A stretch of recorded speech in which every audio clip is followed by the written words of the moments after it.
if you understand and grasp this, because it's very, very simple, but it has the power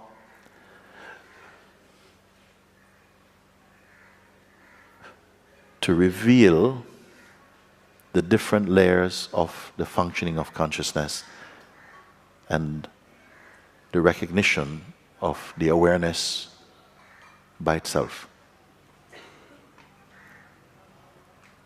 So I highly recommend it for those of you who want to just be clear, but not just mentally clear, but felt clear. We are not creating new states. You are recognizing what is here which has not been recognized. And because we don't recognize it, we keep being confused that you are something else and you are functioning from another place. And that's why things are not stable. Because our being is naturally stable, naturally radiant, generating compassion in the field of duality, feeling naturally happy, naturally peaceful. It's not chopped up in parts. It is one totality. Just like this fan. It is a fan even now. When I open it, it's a fan still. When I'm halfway, it's still the fan. It's one thing. It is like the totality is one thing. And the first extension is the extension into the sense of being. When you have the feeling, I am, means I exist. Your parents did not teach you that. Nobody taught you that. It arose spontaneously within you, the intuition, I am, I exist. That is the first extension, you can say like that. Extend further, and this I am became conditioned to believe I am the body. A limitation. Then comes the whole world.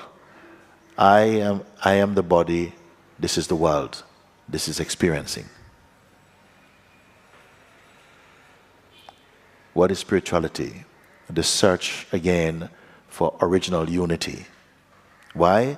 Because the belief I am the body is not unified. It's a limitation. It is meant to be a limitation because if it was a truth, you would not go beyond the I am the body idea. Life hurts more for those who are identified with being the body because it is highly impregnated with dualistic conditioning. I am just saying these things. The exercise I'm going to show you now, which all can do, it will not harm you, it will not turn you into some freak or something. It's not going to make you spaced out. It is just a very clear recognition that makes that anybody can actually do it. Children can do. It has no religious connotation to it. First part of it I have to explain is that mostly we think our life is the functioning of the waking state. In deep sleep, you don't talk about your life. In deep sleep, I went so... No, that's dream. In deep sleep, the consciousness is not active in dualistic functioning. I think we all know that. We don't have to talk so much about that.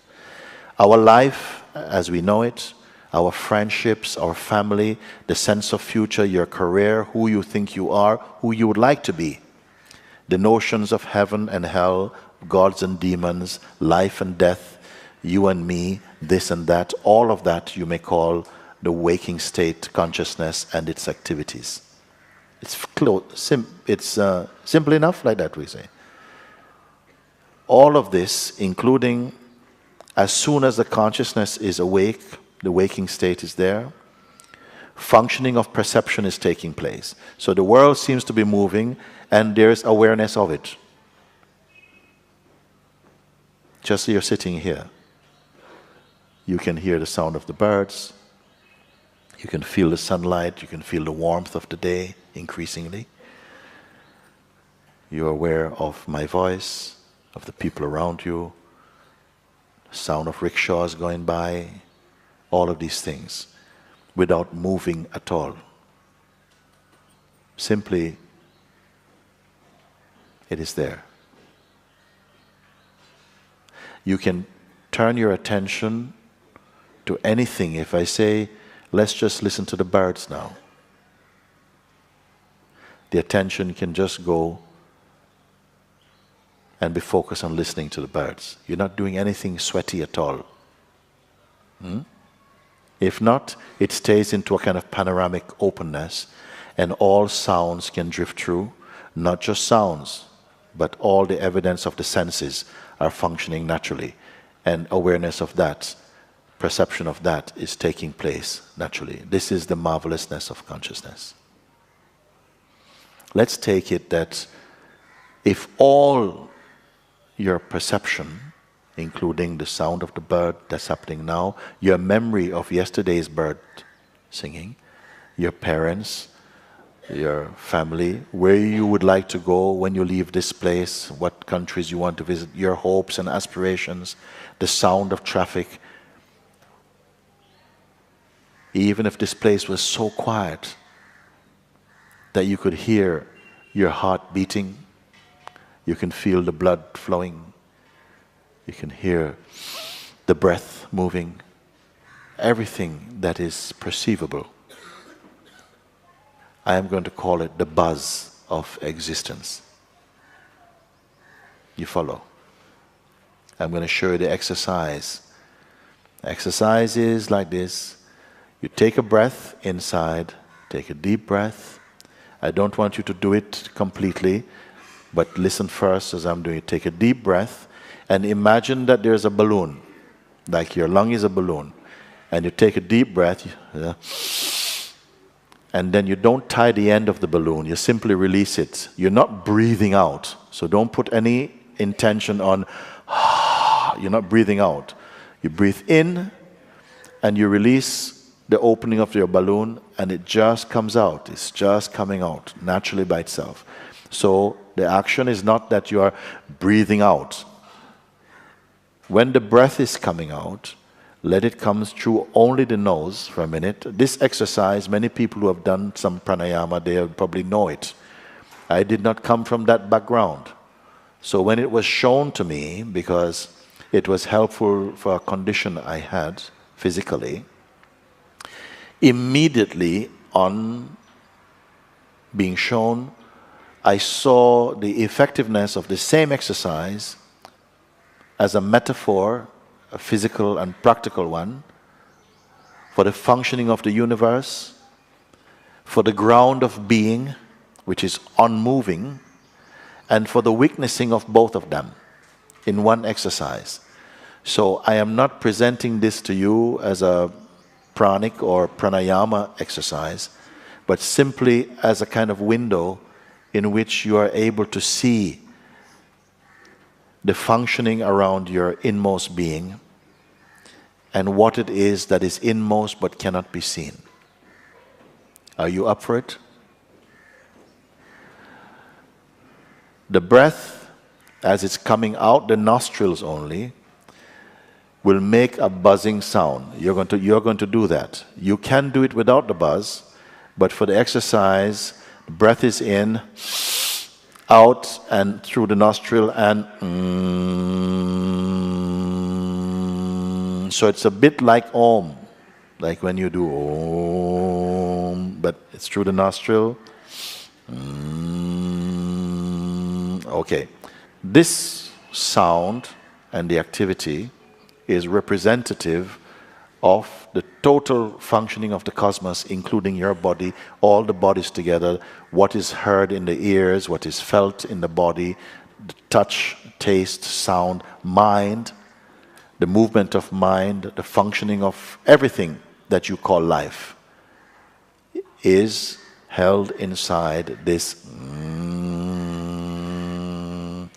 At the same time, you are to be aware of the emptiness in which this humming is taking place. The emptiness, you will notice, is untouched by the buzz.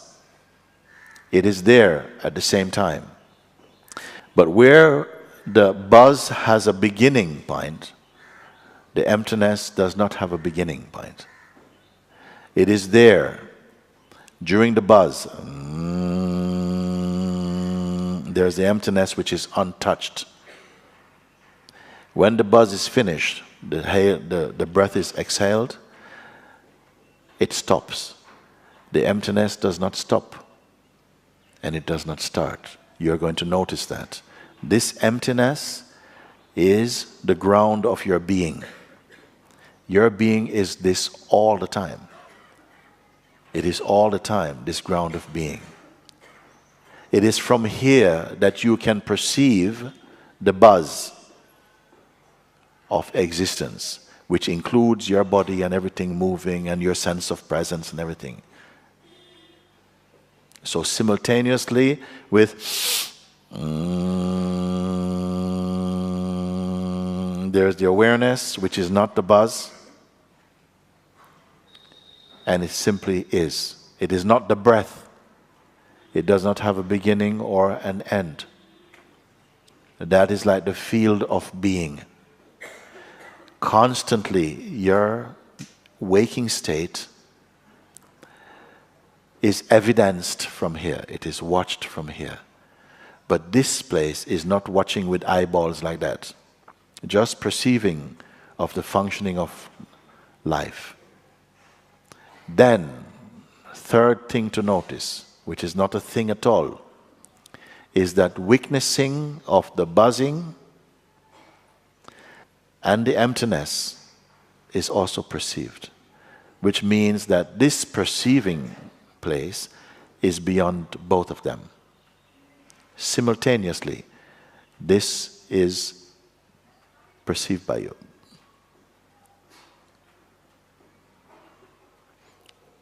Once you've done this, and you may choose to repeat it by yourself anytime, you will clearly be able to register what is your true place. You will see that the buzz is just happening, the happenings of life, what you call life. The non-buzz, which is the empty field, is your natural state of being, which is not phenomenal. It's not coming about, moving about.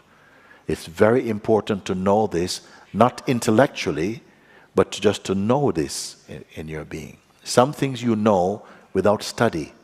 Simply they are revealed to you. It becomes clear for you. And finally, the fact that both these are also perceived to you. We are going to do this exercise for 3 breaths, and we'll leave it like that for now. The rest you can continue by yourself. Before you start, the finger will go here above the eyebrows, and then these ones will just cover in here, the eyes.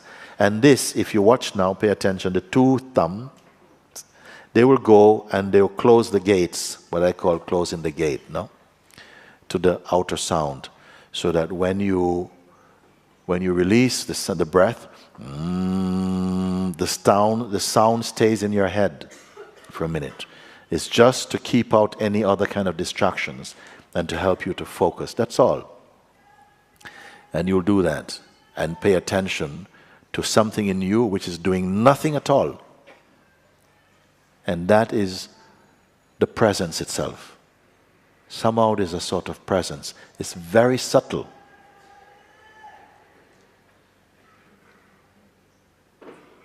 So let's go. Eyes here, hands here. Take a deep breath and release. Close the gates.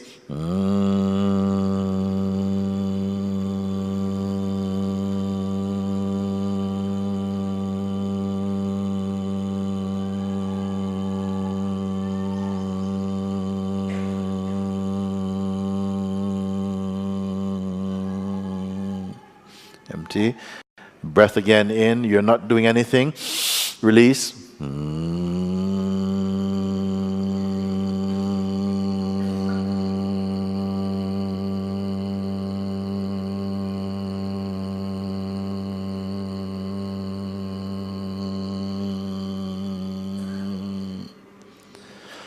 Final breath, out, in, release.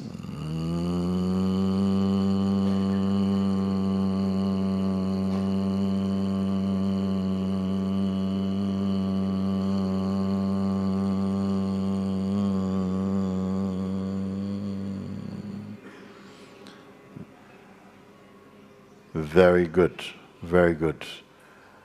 Were you able to follow my point or not? Yes. So just like this, you can carry this exercise by yourself. It is just, let's not call it meditation, let's not call it anything. Okay? This is just your own silent seeing. Again, as I tell you, the buzz is just the waking state and its activities, like that. The witnessing of the buzz is also taking place without any effort. That is coming from the ground of the being itself. The sense of presence is there, but even the sense of presence is also witnessed. Now, there's no need to try and imagine what is witnessing that. It's enough just to know and to confirm that is witnessed. And that witnessing place is your absolute space. Not the way that your mind might imagine, so no imagination. This knowledge you intuitively have inside you for now. And that will grow and become much more clear for you. Along with the rest of satsang, what I am sharing with words and with energy with you as we speak, this also is explained and fulfilled in the exercise also. But just because our attention goes to certain kinds of concepts, we will continue to talk and address these concepts or conceptual blockages or energy blockages through satsang. But what I want to tell you and remind you again is that your being, your reality is always pure. All that you think and experience, all suffering and trouble and duality, is what we call dream. Why dream? Because it is not stable, it is fluctuating, and it's always determined by different moods and different factors are contributing to how you feel in each moment. By the time you try to analyze that movement, it's already gone. So the best is when you come to the state of that inner emptiness, like this, whereby your actions become spontaneous. When you don't think about that, but simply observe that, you will see and feel very happy that there's a harmony unfolding in life that is not sourced from your mind. It is simply the harmony of existence. Gradually you're coming to see that your actions become, they are the actions of the universe, not of the person. They always are, actually. Because the person cannot escape from the universal functioning. It is also part of that play. But the jnani, the sage in you, also, is that which is beyond the field of duality, beyond the manipulations, beyond the suffering or the projections that arise as the play of duality. What I'm pointing to you now, at some stage in your life, if you don't get it, you will still come back to what I'm pointing. Maybe from another mouth, from another place, it's okay, it's fine. Consciousness loses nothing whether you wake up or not. But in the play of existence, the urge of consciousness in its expression as humanity, the impulse in us is for freedom. That is the highest impulse in the human instrument. But because of the mind, we get distracted and tries to find that ultimate joy, the ultimate life, through objects and fleeting or momentary phenomena.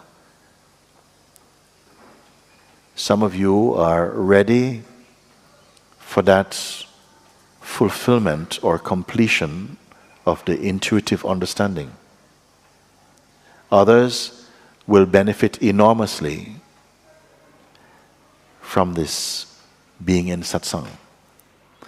Some may be not sufficiently attracted to that at the moment. That is also okay. They can come and go. Nothing is expected, but everything is possible.